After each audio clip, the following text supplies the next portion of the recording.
좋은 아침입니다. 하나님과 말씀과 오늘 다시 시작. 안녕하세요. 김배강 목사입니다. 오늘 아침 함께 묵상할 말씀은 예레미야 13장에서 15장까지 말씀입니다.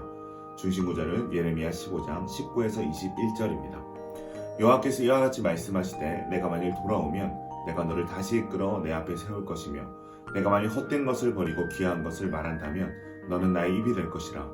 그들은 내게로 돌아오려니와 너는 그들에게로 돌아가지 말지니라. 내가 너로 이 백성 앞에 경건 노성벽이 되게 하리니 그들이 너를 칠지라도 이기지 못할 것은 내가 너와 함께하여 너를 구하여 건짐이라. 여호와의 말씀이니라. 내가 너를 악한 자의 손에서 건지며 무서운 자의 손에서 구원하리라. 아멘.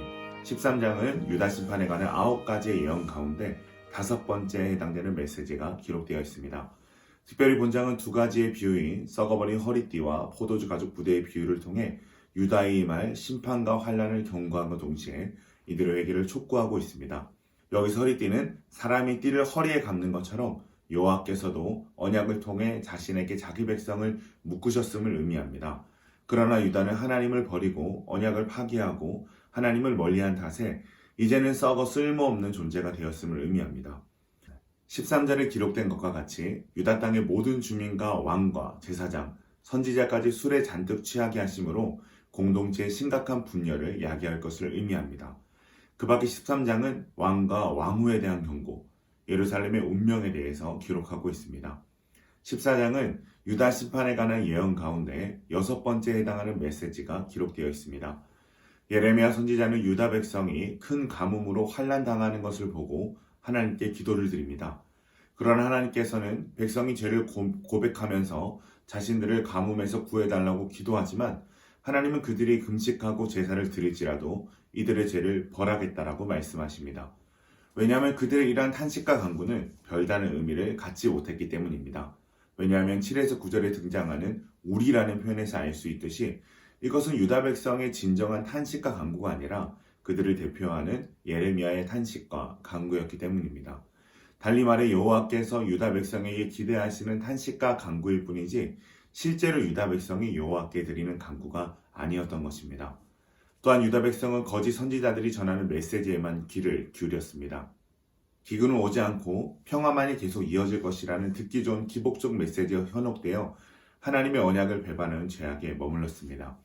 그렇게 하나님께서는 이들에게 분명한 심판이 있을 것이므로 예레미야에게 백성을 위해 더 이상 기도하지 말 것을 말씀하십니다. 15장은 문맥상으로 볼 때에 앞장 후반부의 결론적 서술 형태를 취하고 있습니다. 즉 하나님과 이스라엘 사이의 언약에 근거하여 자비를 호소하는 내용에 대한 하나님의 응답이 서술되어 있습니다. 하나님께서는 유다가 심판을 받게 될 것과 심판 때까지 예레미야가 선지자의 사명을 계속 수행하게 될 것을 말씀하십니다. 특별히 본장에서 예레미야는 핍박자들의 위협으로 사명을 계속 감당할 수 없다는 것을 탄원하는데 이에 대해서 하나님께서는 그를 보호하실 것과 강하게 하시고 복을 주실 것을 말씀하십니다. 그와 동시에 예레미야를 괴롭히는 원수들에게는 재앙과 환란을 안겨주실 것이요 결국 그들이 예레미야에게 도움을 호소하게 될 것을 말씀하십니다. 이런 하나님의 응답 앞에서 예레미야는 조금 누그러진 형태로 다시 한번 탄식과 불평을 호소합니다. 15절을 보면 예레미야는 여호와께 5가지를 요구를 하는데 첫 번째는 박해와 저주에 직면한 자신을 기억해 주실 것, 두 번째는 온갖 박해에 시달리는 자신을 돌봐 주시고 보살펴 주실 것, 세 번째는 자신을 박해하고 괴롭히는 자들에게 보복해 주실 것, 네 번째는 오래 참으심으로 자신이 멸망당하지 않게 해주실 것, 다섯 번째는 자신이 주님 때문에 온갖 수모를 당하고 있음을 알아주실 것을 요청합니다. 16절 이하에서는 자신이 선지자의 일을 감당하면서 받은 상처와 고통을 토로합니다. 말씀을 받아 전하는 일이 자신에게도 큰 기쁨이 되면서도 이로 인해 사람들이 자신을 괴롭히고 박해하며 저주하는 일에 자신이 받은 상처에 대한 호소를 하면서 하나님을 물이 말라 속이는 신에 같다는 좋지 않은 비유로 표현합니다. 이러한 예레미야의 탄식과 불평에 대한 하나님의 응답이 19절 이하에 기록되어 있는데요. 하나님께서는 부드럽게 예레미야를 책망하시면서 당신을 그렇게 모욕하지 말 것을 당부하시고 대적자 편에 서지 말고 하나님의 편에서 끝까지 사명을 감당해 주시기를 부탁하십니다. 그리할 때에 예레미야를 그들의 손에서 지키시고 보호하실 것을 약속하십니다. 오늘 말씀을 통해 우리가 얻을 수 있는 교훈은 무엇일까요? 사명의 길은 어려우나 특권을 누리는 길이라는 것입니다. 오늘 본문은 예레미야 선지자의 딜레마가 등장합니다. 하나님의 말씀을 받고 외치는 일이 온 유대 사람들이 원하지 않는 메시지였기 때문입니다.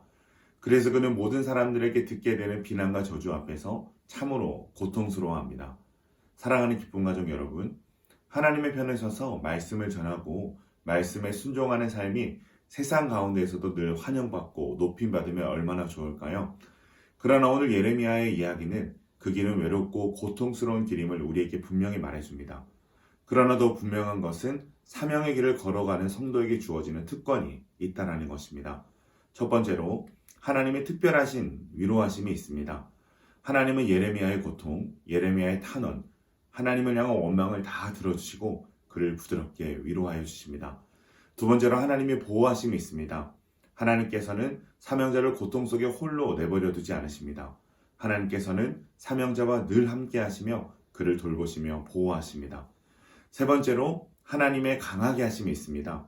하나님께서는 예레미야를 노선벽과 같이 강하게 하시겠다라고 말씀하십니다. 비록 사명의 길이 어렵고 힘든 싸움이 되겠지만 그 길 가운데 하나님께서 예레미야와 함께 하심으로 능히 그것을 이길 강함을 주시겠다라고 말씀하십니다. 사랑하는 기쁨 가족 여러분, 오늘 하루 하나님의 말씀을 붙들고 하나님의 편에 서서 사명의 길을 걸어가시기를 바랍니다.